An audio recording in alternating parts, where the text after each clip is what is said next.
నమస్తే welcome to Sakshi digital నేను మీ కృష్ణబాల share మార్కెట్లో పెట్టుబడి పెడుతున్న వారి సంఖ్య నానాటికి పెరుగుతోంది అయితే ఇదే సమయంలో షేర్లు కొనుగోలు చేసి మర్చిపోతున్న వారు పెరిగిపోతున్నారు ఇలా ఎవరు క్లెయిమ్ చేయని ఈక్విటీల విలువ 89,000 కోట్ల రూపాయలుగా ఉండటం గమనార్హం మొత్తం 16,071 కంపెనీల వద్ద ఇన్వెస్టర్ల సొమ్ము ములుగుతోంది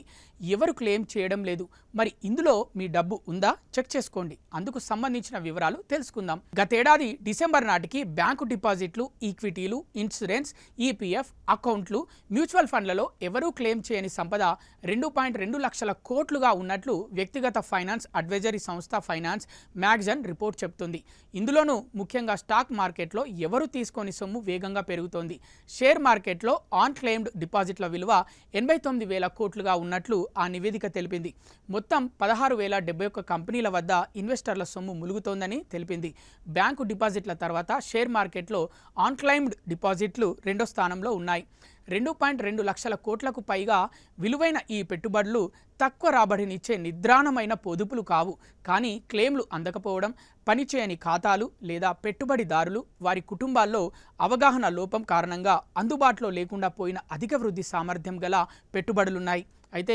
పెట్టుబడులు స్థిరంగా తమ విలువను కోల్పోతున్నాయి వ్యవస్థల వద్ద చిక్కుకుపోయిన పెట్టుబడులకు రిటర్న్స్ చాలా తక్కువగా ఉన్నట్లు తెలుస్తోంది లక్షల కోట్ల సొమ్ము సరైన వ్యక్తులకు చేరడం లేదు మల్టీ ఫైనాన్షియల్ అసెట్స్ రూపంలో ఈ సొమ్ము ఉన్నట్లు రిపోర్టు చెబుతోంది బ్యాంకు డిపాజిట్లలో 97,545 కోట్ల రూపాయలతో 44.2% సొమ్మును ఎవరూ తీసుకోలేదు అలాగే ఈక్విటీ షేర్లలో 89,004 కోట్ల రూపాయలతో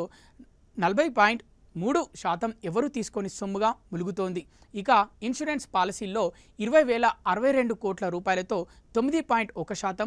ఈపీఎఫ్ అకౌంట్లలో 10,915 రూపాయల కోట్లతో 4.9% మ్యూచువల్ ఫండ్లలో 3,452 కోట్ల రూపాయలతో 1.6% ఆర్ఈఐటిఎస్ ఇన్విట్స్ ఎన్సిడిల్లో 764 కోట్లతో 0.3% ఆన్ క్లెయిమ్డ్ వెల్త్ ఉండిపోయింది వన్ ఫైనాన్స్ మ్యాగజైన్ ప్రకారం పైన చెప్పిన data RBI notifications NSC BSE share holding patterns IAPS rules IRDAI annual reports EPSO data SEBI annual reports ఆధారంగా తీసుకున్నారు బ్యాంకుల్లో ఉన్న అన్క్లెయిమ్డ్ డిపాజిట్లను ఆర్బీఐ డిపాజిటర్ ఎడ్యుకేషన్ అవేర్నెస్ ఫండ్లో జమ చేస్తున్నారు వీటికి 3% సింపుల్ ఇంట్రెస్ట్ వస్తుంది ద్రవ్యోల్బణం కారణంగా ఈ డబ్బు విలువ భారీగా తగ్గిపోతుందని చెప్పొచ్చు స్టడీ ప్రకారం గడిచిన 10 ఏళ్ల కాలంలోనే ఈ డబ్బు 34 రెట్లు పెరిగింది దశాబ్దం క్రితం అంటే 2015లో 7,875 కోట్ల ఆన్క్లెయిమ్డ్ డిపాజిట్లు ఉంటే 2025 నాటికి 98,545 కోట్లకు పెరిగాయి ఇక షేర్ మార్కెట్లో చూసుకుంటే దాదాపు 1,671 కంపెనీలకు చెందిన 166 కోట్ల షేర్లు కొనుగోలు చేసి ఎవరు క్లెయిమ్ చేసుకొని సొమ్ము విలువ 89,004 కోట్లుగా ఉంది ఇది investor education and protection fund authority వద్ద ఉంటాయి ఈ లింకులోకి లాగిన్ అయ్యి మీరు మీకు సంబంధించిన సొమ్మును తనిఖీ చేసి క్లెయిమ్ చేసుకోవచ్చు సాక్షి టీవీ ప్రసారాలను నిలిపివేయడం చట్టరీత్యా నేరం సాక్షి టీవీ ప్రసారాల కోసం మీ స్థానిక కేబుల్ ఆపరేటర్ని వెంటనే సంప్రదించండి